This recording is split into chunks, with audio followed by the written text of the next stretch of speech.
नमस्कार,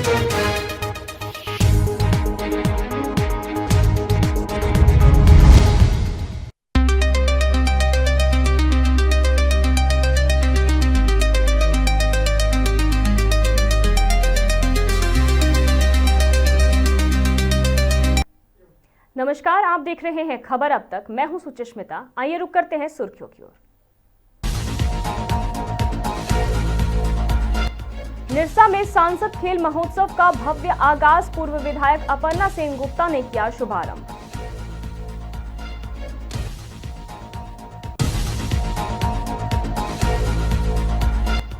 रामगढ़ में पर्यावरण एवं प्रदूषण नियंत्रण समिति की सख्ती, बीएफसीएल की जारी हुआ नोटिस।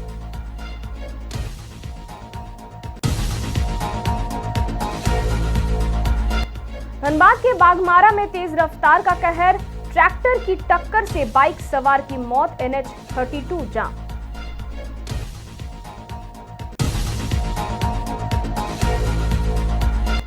चिरकुंडा में 1 साल पूरे होने पर विधायक अरूप चैटर्जी ने पेश किया रोड मैप, 2026 तक दिखेगा विकास का खाका।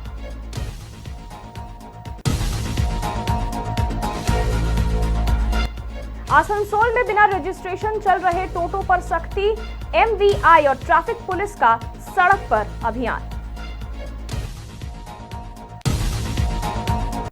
अब बढ़ते हैं विस्तारित खबरों की ओर। धनबाद के निरसा से खेल प्रेमियों के लिए एक बड़ी और उत्साहजनक खबर सामने आई है। पूरे देश के साथ साथ झारखंड में खेल संस्कृति को एक पहचान देने वाला सांसद खेल महोत्सव अब निरसा पहुंच चुका है। निरसा विधानसभा क्षेत्र के केएफएस स्टेडियम में शुक्रवार को पहली बार सांसद खेल महोत्सव का आयोजन किया गया, जिसका शुभारंभ निरसा की पूर्व विधायक अपर्णा सेनगुप्ता ने किया। कार्यक्रम की शुरुआत अतिथियों के स्वागत और सम्मान के साथ हुई, जिसके बाद पूर्व विधायक ने खिलाड़ियों से परिचय प्राप्त किया और फुटबॉल में किक मारकर प्रतियोगिता का विधिवत उद्घाटन किया। सांसद खेल महोत्सव के तहत kabaddi, kho kho, karate, cricket, volleyball और फुटबॉल जैसे खेलों की प्रतियोगिताएं आयोजित की जा रही है। हालांकि केएफएस स्टेडियम में फुटबॉल प्रतियोगिता कराई जा रही है, जिसका फाइनल मुकाबला रविवार को खेला जाएगा। फाइनल मैच में धनबाद के सांसद ढुल्लू महतो विजेता टीम को ट्रॉफी प्रदान करेंगे। इस महोत्सव में जिले भर से बड़ी संख्या में खिलाड़ी हिस्सा ले रहे हैं, जिसे खेल को लेकर युवाओं में जबरदस्त उत्साह देखने को मिल रहा है। बताया जा रहा है कि सांसद खेल महोत्सव का समापन 25 दिसंबर को होगा, जो कि पूर्व प्रधानमंत्री अटल बिहारी वाजपेयी के 101वीं जयंती का दिन है। प्रधानमंत्री नरेंद्र मोदी की प्रेरणा से 21 सितंबर 2025 को रांची से शुरू हुए इस महोत्सव ने राज्य भर में खेल प्रतिभाओं को नया मंच देने का काम किया है। अब सुनते हैं कि इस मौके पर पूर्व विधायक अपर्णा सेनगुप्ता ने क्या कुछ कहा। का शुभारंभ हुआ। माननीय प्रधानमंत्री जी का यही मतलब सोच है कि भारत खेले और स्वस्थ रहे। स्वस्थ रहे मतलब खेल सिर्फ एक खेल नहीं होता है, इस खेल के पीछे बहुत सारा उद्देश्य रहता है कि खेल में अपनापन बढ़ता है, शरीर भी स्वस्थ रहता है। ये सबको देखते हुए और स्वस्थ हर रविवार को मन की बात में माननीय प्रधानमंत्री जी खेलने के लिए बोलते हैं। चाहे जिस तरीका जो भी खेला हो, खेलना चाहिए और अपना शरीर को, अपना मन को स्वस्थ रखना चाहिए और अपनापन बढ़ाना चाहिए। इसी के तरह माननीय प्रधानमंत्री जी सांसद खेल महोत्सव का हर विधानसभा, लोकसभा में ये सब खेला जा रहा है। इसलिए तमाम हमारे निरसा विधानसभा में हो रहा है। हम सांसद जी को भी बहुत बहुत धन्यवाद देंगे और हमारे निरसा विधानसभा को चुने। तो बस इसी तरह से खेलिए, स्वस्थ रहिए, अपनापन को बढ़ाइए। माननीय प्रधानमंत्री जी का जो सपना है वो सपना। रामगढ़ से बड़ी और अहम खबर सामने आ रही है, जहां झारखंड विधानसभा की पर्यावरण एवं प्रदूषण नियंत्रण समिति ने जिले के दौरे के दौरान पर्यावरण संरक्षण और प्रदूषण नियंत्रण को लेकर सख्त रुख अपनाया। गुरुवार को परिषद भवन में आयोजित इस महत्वपूर्ण बैठक में बीएफसीएल के अधिकारी को तलब किया गया। बैठक की अध्यक्षता समिति के सभापति उदय शंकर सिंह ने की, जबकि समिति सदस्य रोशन लाल चौधरी और श्वेता सिंह की मौजूदगी में पर्यावरण से जुड़े कई अहम मुद्दों पर विस्तार से चर्चा किया गया। देखिए, हमारे पास रिटन कंप्लेंट्स था लोगों का और सारे विभाग के लोगों के साथ हमने कल भी बैठक किया। कुछ जो पेंडिंग था आज हमने किया है, और जिनको नोटिस करवाना है उनको नोटिस के लिए हमने ऑर्डर कर दिया है। और कुछ निरीक्षण भी करना है हम लोगों को। पतरातू साइड में कुछ केमिकल फैक्ट्रीज है, वहाँ पे भी देखना है। तो कोशिश है हमारा, हम लोग लगे हुए हैं। अपना हमारी जो जिम्मेदारी है प्रदूषण और पर्यावरण की समिति के तहत, हमें जो शिकायतें हैं लोगों की, रेसिडेंट्स की, उनकी चीज़ों को सुनना और सुनिश्चित करना जो कि फैक्ट्रीज जो चल रही है, इंडस्ट्रीज, उनके जो नियम है वो नियम के तहत अपना काम करें, उनका अनुपालन हो। धनबाद के बागमारा प्रखंड के कतरास थाना क्षेत्र अंतर्गत गौशाला मोड़ के आगे मूसा पहाड़ी के पास शुक्रवार सुबह एक दर्दनाक सड़क हादसे में मोटरसाइकिल सवार की मौके पर ही मौत हो गई। हादसे के बाद अज्ञात ट्रैक्टर चालक वाहन लेकर फरार हो गया। मृतक की पहचान निचितपुर निवासी 45 वर्षीय महावीर महतो के रूप में हुई है। प्रत्यक्षदर्शियों के अनुसार ट्रैक्टर गलत दिशा से तेज रफ्तार से आ रहा था, जिसने बाइक को टक्कर मार दी। टक्कर के बाद महावीर महतो सड़क पर गिर पड़े। इसी दौरान ट्रैक्टर चालक ने रुकने के बजाय उन्हें कुचलते हुए मौके से फरार हो गया, जिससे उनकी घटनास्थल पर ही मौत हो गई। मृतक की पुत्री ने बताया कि वह सुबह अपने पिता के साथ बलियापुर परीक्षा देने जा रही थी। गौशाला मोड़ के पास ट्रैक्टर गलत दिशा से आया और बाइक में टक्कर मार दी। दोनों गिर पड़े। इसके बाद पिता ने ट्रैक्टर चालक को रोकने की कोशिश की, लेकिन चालक ने वाहन सीधे उनके ऊपर चढ़ा दिया और भाग गया। वही घटना से आक्रोशित ग्रामीणों ने मोहदा राजगंज NH 32 को जाम कर दिया। सड़क जाम के कारण आवागमन पूरी तरह ठप हो गया। सूचना मिलने पर कतरास पुलिस मौके पर पहुंची और स्थिति को नियंत्रित करने के साथ साथ घटना की जांच शुरू कर दी है।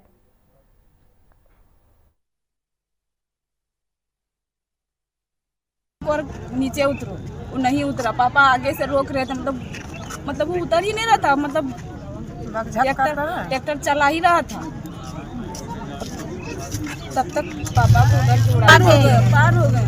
मतलब पापा पूरा रोक रहे थे, वो नहीं रुका तो चढ़ा दिया पापा। बाबू बोला ठीक है, हम लोग प्रयास कर रहे हैं, फुटेज देखेंगे कौन है, उसको पकड़ने का प्रयास करेंगे। और हम लोग का भी यही मांग है, जब तक नहीं पता चले कि कौन किया है तब तक हम लोग रोड जाम रखेंगे। देखिए, अवैध रूप से बालू की ढुलाई इस रोड पे हो रही है, क्या कुछ होना चाहिए? क्या कहेंगे सरकार? हम लोग प्रशासन से बात करें तो प्रशासन बोलता है कि ऐसा कोई बात नहीं, हम लोग को इसके बारे में कोई जानकारी नहीं है। संभव है क्या ऐसा? संभव तो नहीं है, लेकिन प्रशासन बोल रहा था, हम लोग अब क्या कर सकते हैं? क्या लगता है इतनी बड़ी जो घटना हुई है अवैध बालू होने के कारण ही हो सकता है? अवैध वाला अभी कहाँ सही तरीका से बालू कहाँ चल रहा है? अवैध नहीं चल रहा है तो कहीं क्या बोल सकते हैं? अच्छा, एक बात बताइए, मतलब रोड सुरक्षा कर्मी के लिए जो दिया जाता है, आपका जो रोड में रहता है, वो लोग कहाँ चल गया इस टाइम कि बालू पार होता है? चिरकुंडा नगर परिषद क्षेत्र में आगामी चुनाव को लेकर भाकपा माले ने अपनी तैयारियां तेज कर दी है।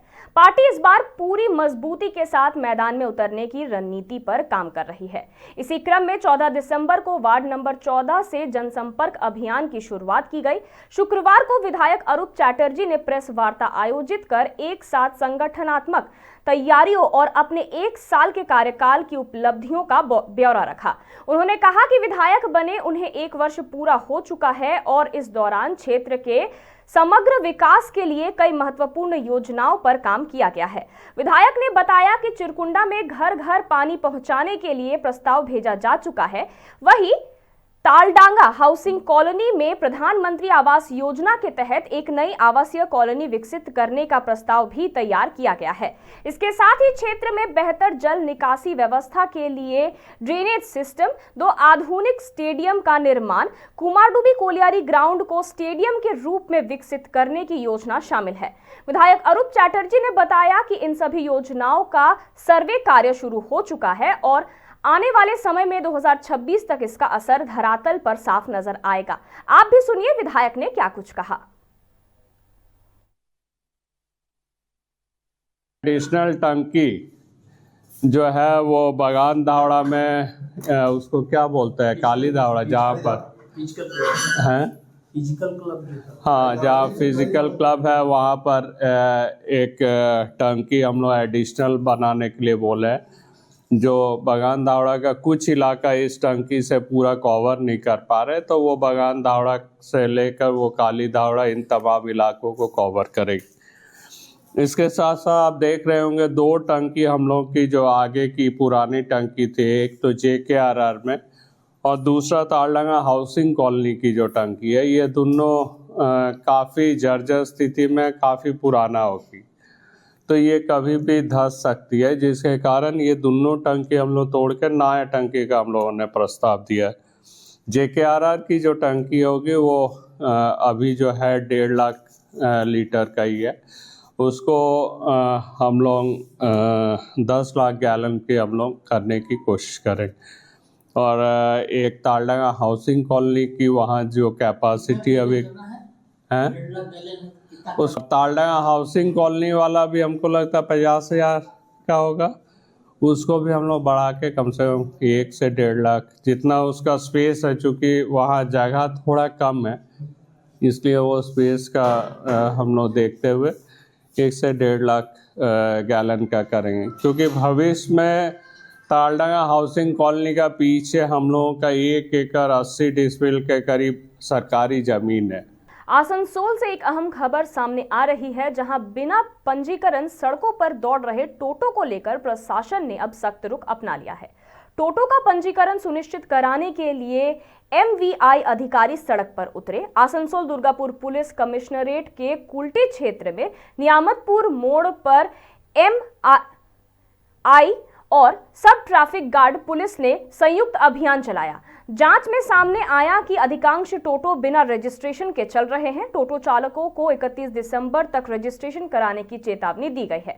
समय सीमा के बाद बिना पंजीकरण वाले टोटो जब्त कानूनी कार्रवाई होगी। अभियान के दौरान 6 टोटो जब्त किए गए।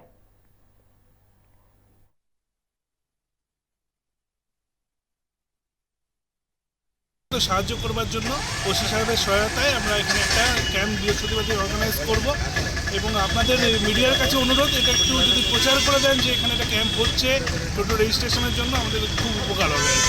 আজকে স্যার কি কোনো টোটোকে আটক করা হয়েছে? কয়েকটি টোটোকে ইন্টারসেপ্ট করেছি। ইন্টারসেপ্ট হয়তো শব্দটা বলা ভুল হচ্ছে, আমরা এগুলোকে ধরেছি, ধরে এগুলোকে রেজিস্ট্রেশন প্রসেসের মধ্যে আমরা নিয়ে আসবো। কোনো রূপ জরিমানা এদেরকে করা হচ্ছে না, কোনো রূপ ফাইন করা হচ্ছে না, কেবলমাত্র রেজিস্ট্রেশন করবার জন্য এগুলোকে রাখা হয়েছে, যাতে তাদের মধ্যে একটা ছাড় আছে। কারণ আমরা বহুদিন ধরে বলে বলে সেরকম ফল পাইনি, রেজিস্ট্রেশন তারা হয়তো করতে আগ্রহী হয়নি, কিন্তু গাড়িগুলো ধরা থাকলে তাদের মধ্যে একটা উৎসাহ আসবে কি গাড়িগুলোকে রেজিস্ট্রেশন করে নিই। যার জন্য এগুলোকে 6টি টোটো আজকে এখনও পর্যন্ত ধরা হয়েছে। আমরা এটাকে আগামী কালকের মধ্যেই রেজিস্ট্রেশন করে পুরো প্রসেস কমপ্লিট করে এই টোটোগুলো তখন রাস্তায় চলবার উপযোগী হয়ে রাস্তায় চলবে। ईस्ट वर्धमान के औशग्राम से बड़ी खबर सामने आई है। गुरुवार देर रात तकीपुर से बड़ा काली तला इलाके में मंदिरों को निशाना बनाकर चोरों ने चोरी की वारदात को अंजाम दिया। सूचना मिलते ही औशग्राम थाना पुलिस और घुसकरा बीट हाउस की टीम मौके पर पहुंची और जांच शुरू की। बदमाशों की पहचान के लिए आसपास लगे CCTV कैमरों की फुटेज खंगाली जा रही है। घटना के बाद स्थानीय लोगों में भारी आक्रोश देखा जा रहा है। पुलिस के मुताबिक फिलहाल किसी ने लिखित शिकायत दर्ज नहीं कराई है, लेकिन देर रात गश्त के दौरान 4 संदिग्धों को हिरासत में लिया गया है, जिनसे पूछताछ की जा रही है। फिलहाल पुलिस पूरे मामले की गहन जांच में जुटी हुई है।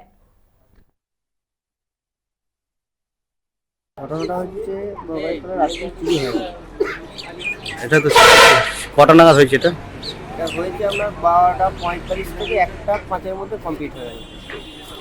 পুলিশের নজরদারি কেমন থাকে এখানে? পুলিশের নজরদারি থাকে, পুলিশের টহল থাকে রাতে, আর পুলিশের গাড়ি টহল দিতে এসেছিল। তারপরেই ওরা প্ল্যান করেছিল, টহল দেওয়ার পর গাড়িটা বেরিয়ে গিয়েছিল, তারপর থেকে ওরা ঘটনাটা ঘটিয়েছে। বড় কালির বাক্স ভেঙেছে। কটি বাক্স? ওই 12:30 থেকে 1:45টার ভেতরে। কটি বাক্স ছিল? বাক্স ছিল 1টা 2টো 3টে 4টে 5টা 6টা, আর আপনার এই মন্দিরে 2টো ছিল, ছোট কালীর তলা 2টো। কি দেখতে পারেন? কখন জানতে পারলেন আপনারা? রাত্রেবেলা ওই একটা 1:30টার সময় সব উঠেছিল, উঠে সব হচ্ছে যে খবরাখবর পেয়েছে, পেয়ে হচ্ছে সমস্ত পুলিশকে খবর দেওয়া হয়েছে, পুলিশ এসেছিল। আনুমানিক কত টাকা কি থাকতে পারে? আমরা কালী পুজোর পর আমরা ভেঙে নিই, তারপর শ্রাবণ মাসে পুজোর আগে ভাঙি। এখানে রাত 12টার পর পুলিশে গাড়ি দোকানে এসেছিল, বেরিয়ে যাওয়ার পর এখানে চুরি হওয়ার ব্যাপার হয়েছে। চুরি করে নিয়ে কোন মন্দির? 3 জন, কালী মন্দির বা 2টো মহাদেব মন্দির, পাশে একটা ছোট কালী মন্দির আছে আমাদেরই, ওটা সবকটা নিয়ে কটা মন্দিরে হ্যাঁ 7-8টা হ্যাঁ কটা মন্দিরে চুরি হয়েছে? একটা মন্দির, 2, 3, 4টে মন্দিরে চুরি হয়েছে। কি কি গেছে? এখানে মানে মোটামুটি কালী পুজোয় পয়সা ঝাড়া হয়েছিল বাক্সগুলোতে, তারপর থেকে যে টাকাটা পড়ে সবটাই গেছে, মোটামুটি 20,000 টাকা গেছে। প্রণামী বক্স কতগুলো ছিল? মানে 8টা ছিল। এই ঐতিহ্যবাহী মন্দিরে চুরি, হ্যাঁ খুবই দুঃখজনক ব্যাপার। কি চাইছেন আপনারা? আমরা যত সুষ্ঠুভাবে বিচার হয় সেটাই চাই। सर्दियों का मौसम आते ही पूर्व बर्धमान के पूर्व स्थली स्थित चुप्पी बर्ड सैंक्चुअरी में सैलानियों की भारी भीड़ उमड़ने लगती है। कालना सब डिवीजन के इस इलाके में चारी गंगा के किनारे बसे इस बर्ड सैंक्चुअरी में देश ही नहीं बल्कि विदेशों से भी टूरिस्ट पहुंच रहे हैं। सर्दियों में यहाँ प्रवासी पक्षियों की संख्या बढ़ जाती है, जिसे देखने और कैमरे में कैद करने के लिए पर्यटक साल भर इंतजार करते हैं। खास बात यह है कि यहाँ के स्थानीय नाविक कम पढ़े लिखे होने के बावजूद टूरिस्टों को पक्षियों के इंग्लिश नाम तक बताते हैं, जिससे सैलानी काफी प्रभावित होते हैं।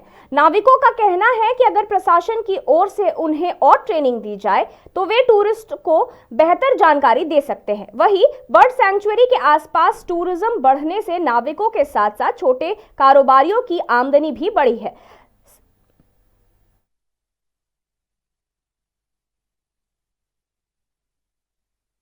পর্যটকরা প্রথমে এসে আমরা চিনি না, হয়তো দু একটা ফটোগ্রাফার পেলাম, তো তাদের কাছ থেকে জেনে নিয়ে মাস্টাররা যেরকম ছাত্রকে পড়া শেখায় বলেন, তো ছাত্র যদি যেরকম মাথা নিয়েছে যে যেরকম জানে সেইভাবে আমরা মাথা নিয়ে এখন মোটামুটি আর অসুবিধা আমাদের হয় না, সব ইংলিশ আমরা বুঝে ফেলি। এই কি কি ধরনের পাখি এখনো পর্যন্ত এবছর দেখা গেছে? এবার এসছে প্রচার এসছে, গার্গিনী আছে, উইজিয়াম আছে, আচ্ছা ফ্লোজনাস প্রচার আছে, রেস্টের উইজিয়াম আছে, আচ্ছা তোমার গার্গিনী আছে। বোঝায় প্রথমত এখানে প্রথম পাখি আসে, এখান থেকে পর্যটকরা ছবি তুলে নিয়ে যাওয়ার পরে ওনারা একটা অ্যালবাম করে ইংলিশে এবং বাংলায় অ্যালবাম দিয়ে গেছিলেন। সেইগুলো দেখতে দেখতে মোটামুটি আমাদের ইংলিশ বাংলায় সব মুখস্থ হয়ে গেছে। এইভাবে আমরা বুঝাই। মানে এই বিষয় নিয়ে কোনো প্রশিক্ষণ দেওয়া হয়েছিল আপনাদের? না, এমনি প্রশিক্ষণ কিছু হয়নি। পর্যটকরা আমাদের মাঝিদের যেরকম আগে একটা প্রশিক্ষণ দিয়েছিল, ইংলিশে যেভাবে প্রশিক্ষণ দিয়েছিল ইংলিশেই বোঝানো হয়। এবার তো কিছু কিছু মাঝি আছে তারা বাংলা নাম জানে, এগুলো মাঝে মাঝে প্রশিক্ষণ না দিলে, বেশিরভাগ কি অশিক্ষিত মাঝি, তাদের মাঝে মাঝে প্রশিক্ষণ না দিলে তারা কি করে জানবে যে ওটা বাংলা কি নাম। তাহলে কিভাবে বোঝানো হয় পর্যটকদের? ওই ইংলিশে যেভাবে আগে প্রশিক্ষণ দিয়েছিল সেইভাবেই বোঝানো হয়, যে ইংলিশে যারা যেটা অতটা উচ্চারণ করতে পারে না, যেরকম পারে সেই রকম। रामगढ़ के मरार इंडस्ट्रियल एरिया में संचालित Bihar foundry and casting limited के खिलाफ स्थानीय लोगों का गुस्सा लगातार तेज होता जा रहा है।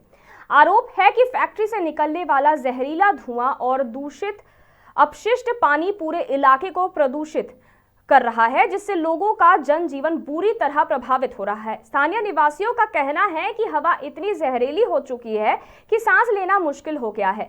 बच्चों और बुजुर्गों में सांस संबंधी बीमारियां तेजी से बढ़ रही है, जबकि त्वचा और आंखों की समस्याएं भी आम होती नजर आ रही है। लोगों का आरोप है कि बार बार शिकायत के बावजूद ना तो कंपनी प्रबंधन ने कोई ठोस कदम उठाया और न ही प्रशासन की ओर से प्रभावी कार्रवाई हुई।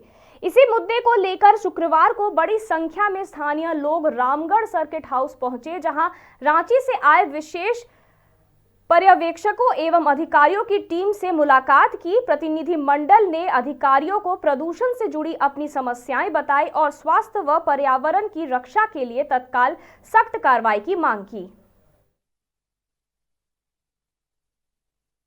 आज हम लोगों को बताया गया कि यहाँ पर्यवेक्षक आए हुए प्रदूषण कंट्रोल के लिए, और उनसे आज हमारी मुलाकात का समय मिला हुआ था। हम लोगों ने मिलकर उन्हें ज्ञापन दिया है और अपनी यहाँ की जो एग्जैक्ट वास्तु स्थिति है उसका परिचय देने का कोशिश किया गया है हमारे माध्यम से। और हम लोगों को श्वेता सिंह मैडम और रोशन लाल चौधरी जी के द्वारा आश्वस्त किया गया है कि वो BFCL के प्रबंधक को बुला के और पब्लिक को एकत्रित करके प्रबंधक और पब्लिक को आमने सामने करके बात करवाएंगे और इस समस्या का समाधान निकालने की कोशिश करेंगे। माननीय सभापति महोदय के सामने में हम लोग आज अपना एक ज्ञापन दिए हैं, जिसमें वस्तु स्थिति से उनको अवगत कराने की हम आम जनता कोशिश किए हैं। उनको, उनके जो अधिकारी हैं उनको ये चीज नहीं दिख रहा है। परेशानी का लेवल इतना बढ़ गया है कि कल जब इनको खबर हुई है कि अधिकारी आने वाले हैं तो ये कभी एक्यूआई मशीन से छेड़छाड़ करने लगते हैं, कभी इनका कंपनी में जो है साफ सफाई अभियान शुरू हो जाता है। इन लोग खुद डर चुके हैं। पहले इतना धूल उड़ रहा था रोड में, आप देखे होंगे 14 तारीख के आंदोलन के बाद ये रोड में हर रोज 3 बार 4 बार पानी छिड़काव करने लगे हैं। आखिर कहीं ना कहीं तो परेशानी है, इनको भी कहीं ना कहीं समझ में तो आ ही रहा है। दिक्कत यही है भाई। कंपनी के व्यक्ति जो हैं अब वो अपना र्यूमर उड़ा रहे हैं, पैसा फलना जो बोल रहे हैं, वो अब अपना पूरा शक्ति जो है ना साम दाम दंड वेद वाला लगाना चालू कर दिया। और वो जितना पॉल्यूशन उड़ा रहे हैं ना, जैसे जितने जब आप अभी अधिकारी आएंगे तो सब वो बंद कर देंगे, अधिकारी चले जाएंगे फिर उतने ही उड़ाएंगे और हम लोग खाली परेशान करते रहेंगे। और हम लोग इसलिए खबर अब तक में फिलहाल इतना ही और खबरों के लिए देखते रहिए मिरर मीडिया।